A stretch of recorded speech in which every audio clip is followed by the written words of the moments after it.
ನೀನೇ ಖುಷಿಯಾಗಿರು, ನಾನು ಪ್ರಪಂಚನೇ ಬಿಟ್ಟು ಹೋಗ್ತಿದ್ದೀನಿ ಅಂತ ಸ್ಟೇಟಸ್ ಹಾಕಿ ನೀರಿಗೆ ಹಾರಿ ವಿದ್ಯಾರ್ಥಿಯೋರ್ವ ಆತ್ಮಹತ್ಯೆ ಮಾಡಿಕೊಂಡಿರುವ ಘಟನೆ ತುರುವೇಕೆರೆ ಪಟ್ಟಣದ ಡಿಪ್ಲೊಮಾ ಕಾಲೇಜಿನ ಹಿಂಭಾಗದಲ್ಲಿರುವ ಅಣೆಕಟ್ಟು ಬಳಿ ನಡೆದಿದೆ.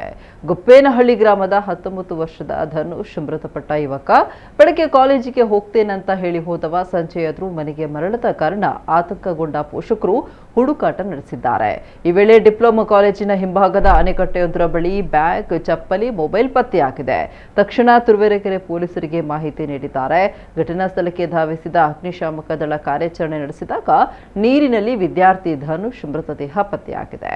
ತುರುವೇಕೆರೆ ಪೊಲೀಸರು ಪ್ರಕರಣ ದಾಖಲಿಸಿಕೊಂಡು ತನಿಖೆ ನಡೆಸ್ತಾ ಇದ್ದಾರೆ.